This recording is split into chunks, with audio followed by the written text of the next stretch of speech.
Komisi Pemberantasan Korupsi menyebut ex-mantan Bupati Kuantan Singingi Suhardiman Ambi mengumpulkan uang senilai $46.500 Singapura yang diduga diperuntukkan bagi Menteri Kehutanan Raja Juli Antoni. Juru bicara KPK Budi Prasetyo mengatakan uang tersebut dikumpulkan melalui perantara dari anggota Koperasi Unit Desa yang bersumber dari sisa hasil usaha. Uang tersebut kemudian disiapkan untuk diserahkan ke Menteri Kehutanan Raja Juli Antoni, namun belum bisa dipastikan jumlah uang di dalam amplop tersebut. Tim kemudian juga menemukan adanya dugaan pengumpulan uang yang dilakukan oleh Bupati melalui pihak perantara, di mana pengumpulan uang itu dilakukan kepada KUD yang anggotanya adalah para petani. Selain itu juga pengumpulan ini diduga bersumber dari para kepala desa ataupun camat. Sebelumnya, mantan Bupati Kuansing Suhardiman Ambi mengaku tak pernah memberikan amplop berisi uang pecahan dolar Singapura kepada Menhut Raja Juli Antoni. Bantahan itu disampaikan usai menjalani pemeriksaan di Gedung Merah Putih KPK pada Jumat 17 Juli. Yang mana tuh? Uang yang di dalam amplop itu. Saya nggak tahu isinya. Nggak tahu isinya apa ya? Bapak yang ngasih, Pak. Yang ngasih Bapak kan? Bapak yang ngasih. Bapak yang ngasih. Siapa yang ngasih kalau bukan Bapak, Pak?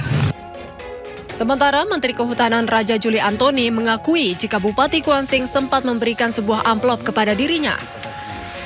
Ia mengklaim tanpa mengetahui isi amplop, ia langsung memerintahkan ajudannya untuk mengembalikannya.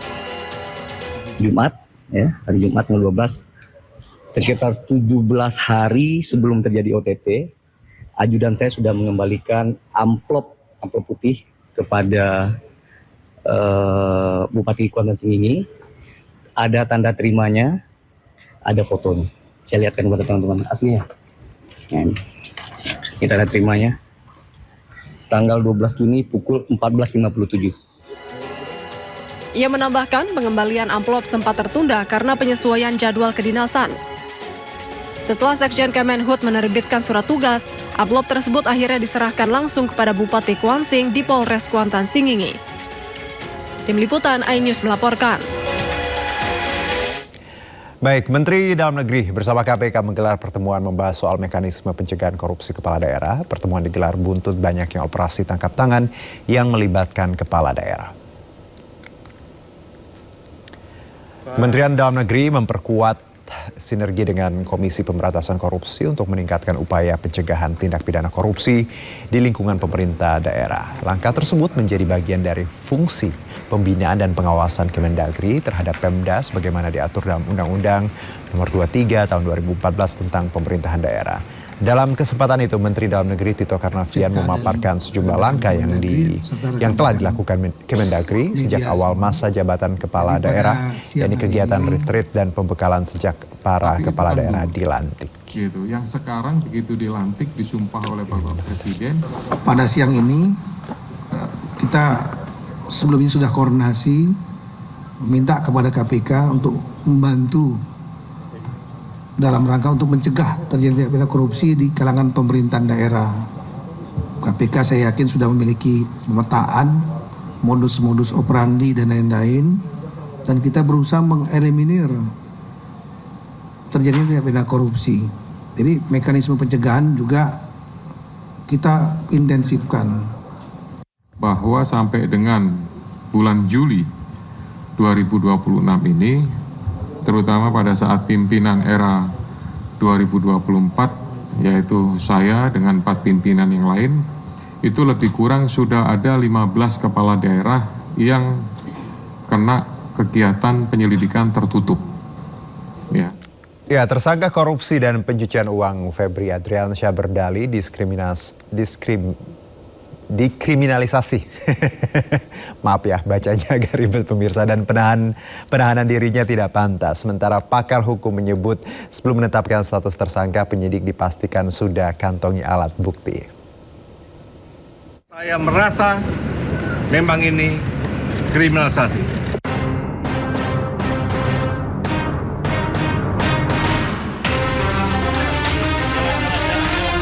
Pernyataan itu sampaikan tersangka Febri Adriansyah usai ditetapkan sebagai tersangka dan dilakukan penahanan.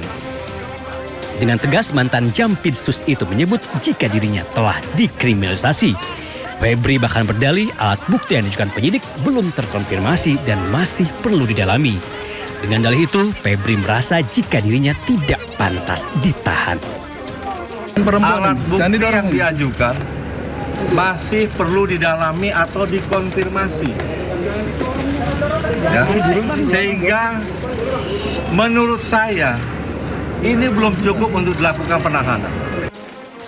Pakar hukum pidana Abdul Fikar Hajar menilai penyidik tentunya tidak asal-asalan menetapkan ex Jampitsus itu sebagai tersangka, melainkan sudah berdasarkan tercukupinya alat bukti. Jika merasa dikriminalisasi, Fikar menyebut Febri bisa ajukan sidang pra-peradilan. Ketika orang ditetapkan sebagai tersangka, maka pasti itu, ya, penyidik sudah mengantongi minimal ada 2 alat bukti yang cukup, ya, yang menempatkan seseorang itu sebagai tersangka. Nah, saya kira ini juga tidak berbeda dengan penetapan Pak Febri ini sebagai tersangka. Ya, penyidik pasti sudah mempunyai minimal 2, bahkan mungkin lebih, ya, bisa 3, 4, 5, 8 dan seterusnya, gitu ya. Nah, karena itu tidak mengherankan, ya, kalau kemudian siapapun yang ditempatkan sebagai tersangka kemudian sekarang pasti itu sudah didasarkan pada alat bukti yang cukup. Febri Ardiansah diduga tersandung 3 mega korupsi di PT Asabri, PT Krakatau Steel dan pengadaan batu bara di PT PLN. Polisi telah menggeledah 12 tempat termasuk rumah pribadi Febri di Sentul, Bogor, Jawa Barat. Uang nyaris setengah triliun rupiah dan 74 kg emas ditemukan. Kini sang mantan Jampitsus itu telah mendekam di sel tahanan. Tim Liputan iNews melaporkan. Nah, ini Kejaksaan Agung pemirsa meminta maaf usai mantan Jampitsus Febri Adriansyah tampil tanpa mengenakan rompi tahanan dan tidak diborgol. Padahal Febri telah ditetapkan sebagai tersangka kasus dugaan tindak pidana pencucian uang dan ditahan. Menjadi keputusan pimpinan, saya siap menghadapinya, ya, dan saya merasa memang ini kriminalisasi. Terima kasih ya.